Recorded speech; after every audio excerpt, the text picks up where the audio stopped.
It's good to be here with you. Please have a seat. I see we have some beautiful families out there. You know, I served a few years in the Marine Corps, and I got to say, I'm pretty jealous. This is a pretty fine duty station, if I do say so myself. This is a beautiful country. I just spent the past few days here, actually.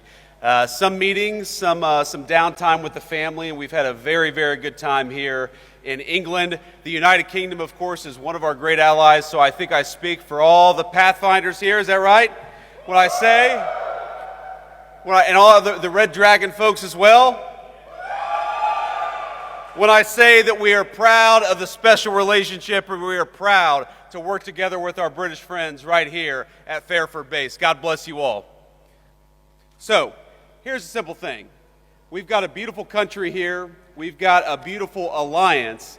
And I think every single one of you know that for over 100 years, we have worked with our friends from the United Kingdom to achieve great victories. And if you look at the long sweep of history, every time something big happens for the world, every time a great victory is won for freedom and for peace and for prosperity, it is almost always the Brits and the Americans that do it together. And we win every single time we go to war together. You guys know that as well as anybody. But it's not just about going to war, and it's not just winning when we do. When we work together, when we fight together, when we make it clear that we always approach every situation with an open hand, but if things go poorly, we're willing to do what we have to do. We make it easier to achieve peace and prosperity all over the world. So I want to say, from all of us back home in the United States, for all the people that you serve with, that you fight for, that you make it possible to live the American dream in peace and prosperity. We are proud of you. We are grateful for you. And as your Vice President, I am damn proud to be here with you today. God bless every single one of you.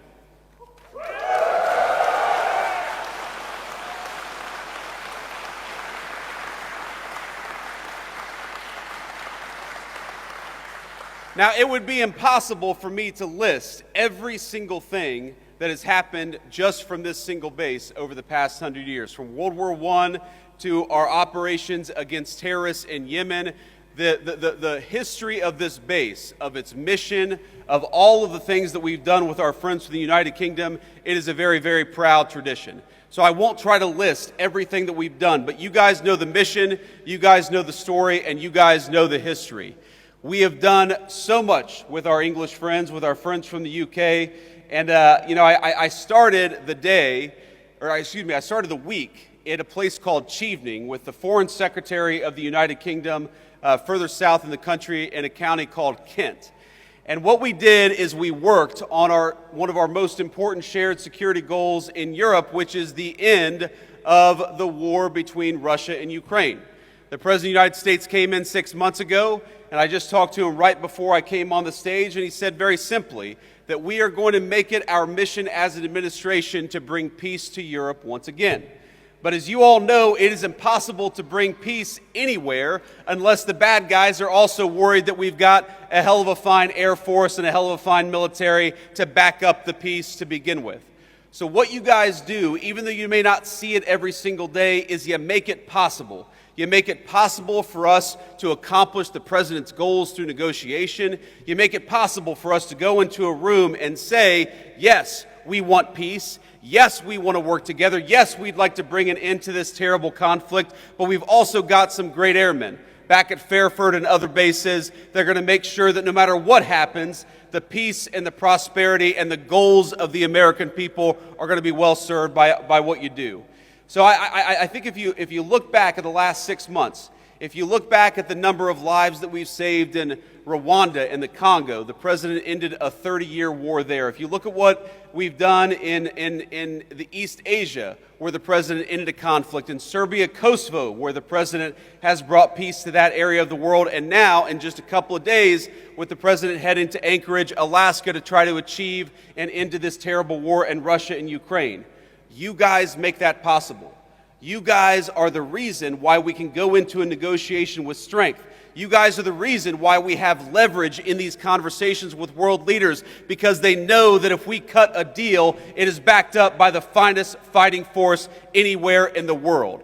And that is what makes your job so important, And that's what makes it so important and such a proud moment for me to be here with you today. Because nothing that I do, nothing that we do as an administration is possible without the hard work, the courage, and the skill that you guys bring to the job.